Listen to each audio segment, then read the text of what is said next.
That's going on the IG. You know it. He's got bragging rights at the family reunion. Ahead this hour on SportsCenter, Lakers get their rings. Clippers get the win, though. Rachel Nichols was there, what she noticed about what LeBron called a weird day. Herm Edwards joining the show. His thoughts on leadership and how race affects hiring head coaches at big-time college football programs. Plus, Stephen A. Smith has some advice for James Harden, why he thinks the Rocket star should just sit out.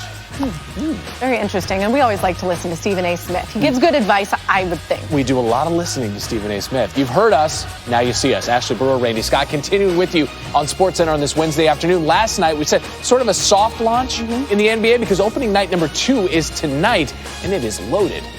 Definitely. We're going to get to that in a second, and let's take a look at our top story of the day. That's breaking this morning. James Harden's status for tonight's opener. It is in question after this video surfaced of him allegedly partying maskless at a club, which Harden denies in an Instagram post was a strip club. Per his admission, he was out celebrating. Harden may have violated the league's COVID protocol, sources told ESPN's Tim McMahon. Sources also said that Harden reportedly already had COVID this summer.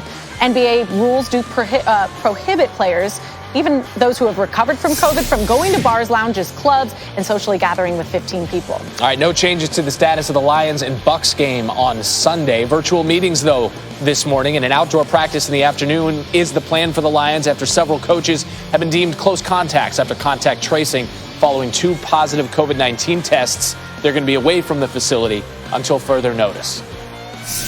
And Rajon Rondo will miss his first game as an Atlanta Hawk tonight because of the NBA's coronavirus-related protocols. He's listed as out in the game against the Bulls, and the Hawks haven't announced a reason for his absence. But The Athletic is reporting that he attended a funeral this weekend.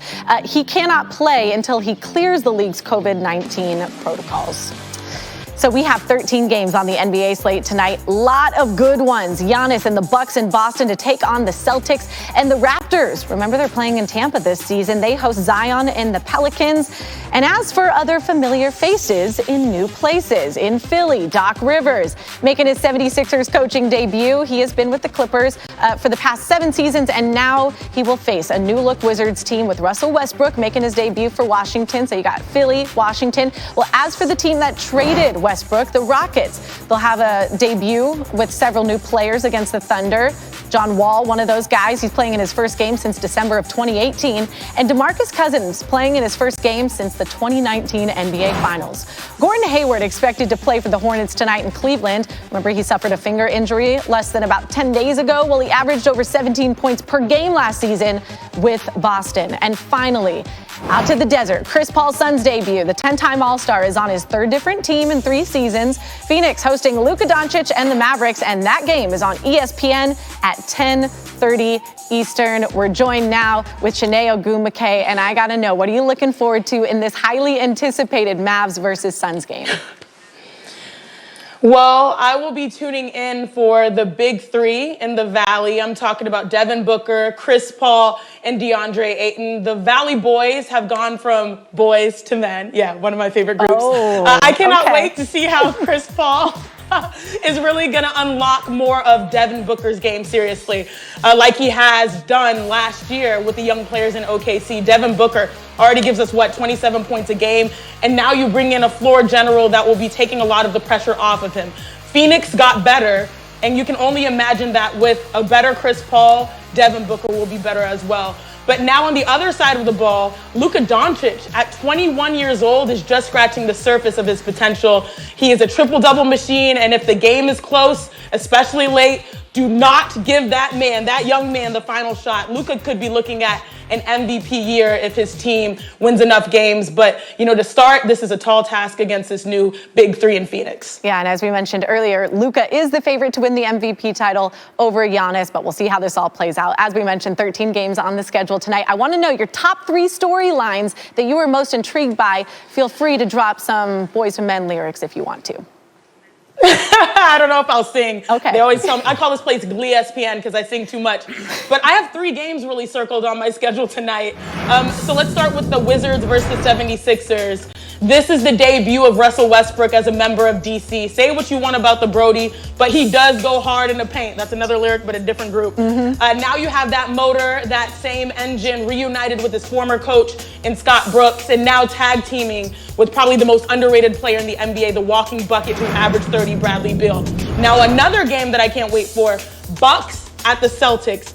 We will instantly get to see how much of an impact Jrue Holiday will have on the Bucks, as he is considered to be their championship piece. Jrue Holiday is a leader. He's a fierce competitor and a ball stopper in the backcourt. Is he going to be the missing link? We will wait and see what the response is there. And last but not least, I'm going to tap into the Jazz versus the Trailblazers. Two of the most explosive scorers facing off, Donovan Mitchell and Damian Lillard. And when these shooters get hot, especially Donovan Mitchell, as a young guy who's sort of making his name right now, their heat checks cannot be stopped. We learned that in the bubble. Both guys had signature moments that will give them momentum into this year. So top to bottom, I feel like we have great matchups today. The NBA's back, but we'll see who is back and better than ever when it comes to on the court. Janae, we need to hang out. One, because you just got to teach me more and more about everything you know about the NBA, because you're so good at it. But I also need help with my rap game, because I only picked up like one of those. I don't know anything. So thank you, and I'll be texting you soon. Janae I got you. With us on SportsCenter. We appreciate you. Thank you. All right, it was ring night for the Lakers, and nobody had to get on bended knee to give them out. LeBron James got his 4th ring. Kawhi Leonard has some experience in the ring area, though. Drives and misses. Lakers in transition. New guy, Dennis Schroeder, to the old guy, LeBron James. 18th season, 22 points. Left with the rolled ankle. Dennis Schroeder had 8 dimes. LeBron didn't sound too concerned about the ankle. Everybody should have been concerned about Paul George in a good way for the Clippers. Oh, yeah. 3-point play there, 4-point play here. 26 of his 33 points in the second half. He made 5 threes. Lakers never led in this one. Kawhi Leonard, 26 points. That one over the Bald Mamba, Alex Caruso. 116-109 after the loss. LeBron on building chemistry. This game one, it's the first test for us. We literally been together for 9 days as a full group. We got some returning guys, but we got a lot of new pieces that's going to play a big role in our success this year. So we look forward to watching the film tomorrow and get better from tonight. All right, last night marking just the second time that a team with LeBron James never led in its season opener. The other time you got to go back to 2007. It was the Cavaliers against the Mavericks. And so that was the nightcap. Let's get to the earlier game. We got a really good 2-for-1 special last night. Like, just an overall great night. We got KD and Kyrie with the Nets in their first game together. A minute into the game, KD pulls up, drains his first points as a Brooklyn Net. Over 6 minutes remaining in the first. Irving, this time I want in on the fun. Yes, he does. Nails the 3. So Durant and Irving combined to outscore the Warriors 27-25 in the first. Nets up 15. Irving, bring it up, pull up 31 feet, and it ain't no problem. Irving had 24 points in the first half. Nets lead 63-45 at half. Then in the third, you see there Spencer Dinwiddie, KD taking flight. Durant, 22 points. Kyrie with 26. Steve Nash gets a win as the Nets win their first game. So in their first game together, KD and Kyrie just showed up on both ends. They combined to score 48 points. They shot over 50% from the floor, allowing 14 points on defense. That's it. And Durant and Irving were also 5 for 9 from 3 when allowing the Warriors to shoot just 1 of 9 from beyond the arc. All right, this just into SportsCenter. We got Woj news coming in. Adrian Wojnarowski reporting Houston guard John Wall has tested negative for the coronavirus, but is among a group of Rockets sent home today because of a positive test of another teammate. That, according to what sources are telling ESPN, that other player is getting tested again to confirm that he's contracted the coronavirus. That, again, according to what sources have told Adrian Wojnarowski. All right, let's take a look at some notable NFL games coming